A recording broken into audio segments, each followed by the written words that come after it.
Renton, Washington, when Seattle Seahawks general manager John Schneider traded up to take DK Metcalf with the final pick of the second round, it wasn't with Doug Baldwin's iffy future in mind. After all, Metcalf is the type of big receiver the Schneider and coach Pete Carroll have been seeking for years and could have drafted under any circumstance, especially given he was available so late. At 6'3" and 228 pounds, he fills a much different role than a slot guy like Baldwin. But how the Seahawks feel about Baldwin's chances of continuing his career were evident by the end of the draft. Seattle selected two more receivers, Gary Jennings, West Virginia, in the 4th round and John Ursua, Hawaii, in the 7th, before agreeing to terms with undrafted free agents Terry Wright, Purdue, and Jazz Ferguson, Northwestern State. By adding 5 receivers, the Seahawks protected themselves if Baldwin doesn't come back. ESPN's Adam Schefter reported during the draft that Baldwin might not be able to play again because of the cumulative effect of multiple injuries. While nothing is determined yet, all indications are that it's more likely than not that he won't be. "We know that Doug's going to have a hard time," Schneider said when asked about Schefter's report.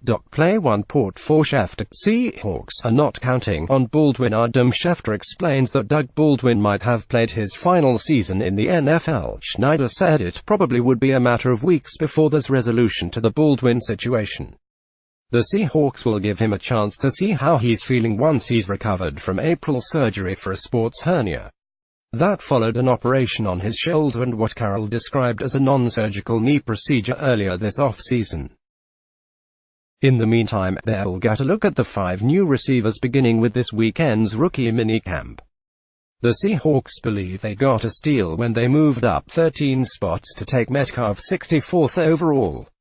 That he lasted longer than they expected might have been due to his underwhelming agility numbers and/or his rawness as a route runner.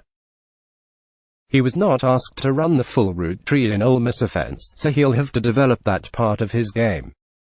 But there aren't many humans with his combination of size and speed. 4.33 seconds in the 40-yard dash. In Metcalf and Jennings, 6-1, 214, 4.42 at the combine. The Seahawks have 2 big receivers who can run. Jim Nagy, a former Seahawks scout who now runs the Senior Bowl, told his old team that Jennings was one of the fastest players in mobile based on GPS trackers that clocked him at 23 miles per hour. Like Metcalf, he wasn't asked to run all the NFL routes while playing in an offense that often got the ball out of the quarterback's hands quickly. But he and Metcalf, plus Tyler Lockett and David Moore, give the Seahawks a nice collection of vertical threats that will play well with what might be Russell Wilson's best strength, the deep ball. "It was really important going in," Carroll said of adding speed. "That was really the number one thing. We wanted to get fast and make sure that we can take advantage of Russell's ability to throw the ball down the field, which is awesome, and be able to complement the work that we were able to do with Tyler and make sure that he's not the only fast guy that really can take the top off. We hit it and we're really excited about that." 2019 NFL Draft coverage. What you need to know from rounds 1 to 7. The Seahawks clocked him in the mid-4.5 range, but they believe he plays faster and that he would have run a better 40 time had it not been for a bum hamstring. Schneider said Ursua, 5'9", 182, compensates for his lack of size with suddenness, instant separation, and a really good feel for sitting in zones and setting guys up. They like his competitiveness and maturity as a 24-year-old who spent 2 years in France on a church mission. The Seahawks brought Ursua in on a visit, one reason why he liked his chances of being drafted by Seattle. With no more 2019 picks, the Seahawks traded a 2020 6th-rounder to move into the 7th round for Ursua, figuring it wouldn't have been a slam dunk to sign him as a UDFA after drafting 2 other receivers. "We just kind of clicked there," Ursua said of his visit, "and I liked the system. With Doug having some of the news that he has, I knew it was going to be a great opportunity for me to kind of help out in that slot receiver position." Ferguson, 6'5", 227, is another big target with good speed, 4.45 for his size, and Wright, 5'11", 180, played in the slot and returned kicks.